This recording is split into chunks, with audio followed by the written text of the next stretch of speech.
Amid the presidential election campaign, former U.S. President Donald Trump is facing several court cases and legal challenges, ranging from a defamation trial to whether or not he has immunity during his time in the White House. Joining us now to break it all down is former federal prosecutor Neama Rahmani. So thank you for speaking with us today, Neama. Oh, thanks for having me. All right, so let's start with a defamation case continuing today. What can you tell us about that and why this court is meeting when Trump has already been found liable?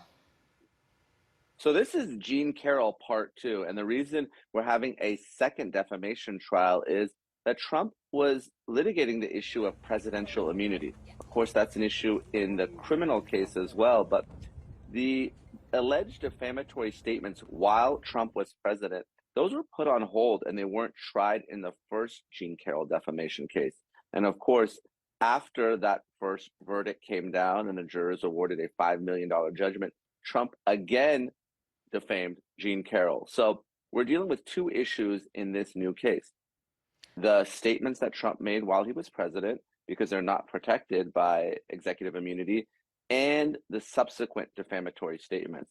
And because Trump has already been found liable of sexual assault, it's just a question of damages. He can't litigate whether the assault actually happened.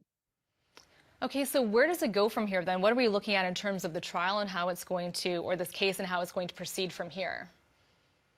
The case is going to move pretty quickly because the issue of liability, it's already been determined. Trump sexually assaulted Jean Carroll. So a jury is going to have to decide what, if any, damages to award for that sexual assault and the defamatory statements related thereto. Again, just limited to the time Trump was president and the statements he made after that first trial.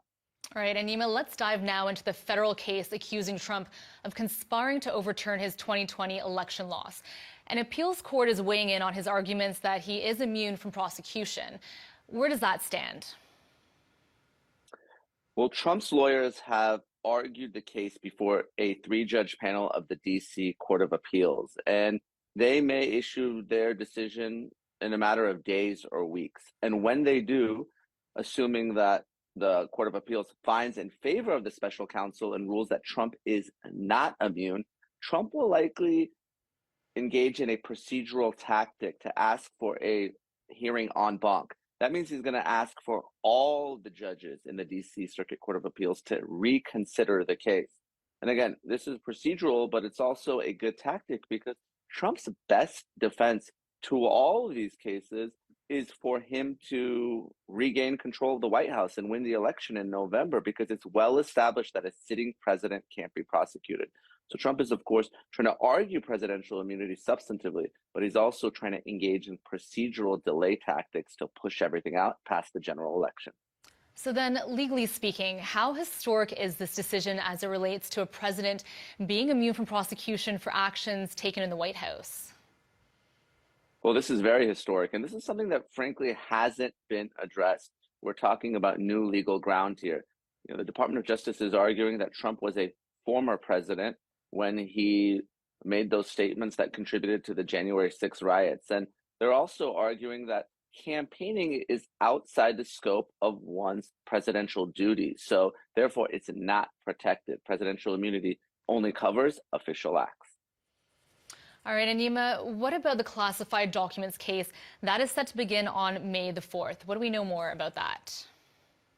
The classified documents case is the one that's actually proceeding the slowest, and Judge Cannon there has had to engage in some hearings related to the classified documents themselves. So there's a special federal law that covers the admission and disclosure of classified documents when they're evidence in a case. So what Trump's lawyers are trying to do is slow that process down to make sure that the judge has to review the documents before they're disclosed to the defense.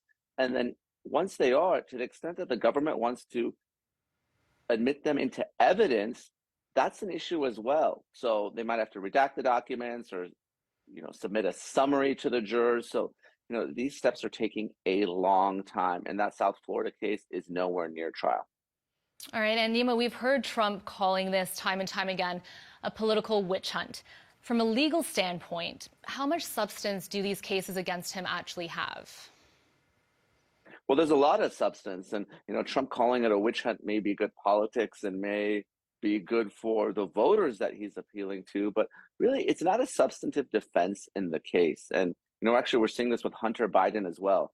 For defenses like selective prosecution, it's really only a defense unless the prosecution is for a constitutionally prohibited reason, such as race or religion. But prosecuting someone because they are of a different political party, that is not protected. So this is more politics than actual substantive law.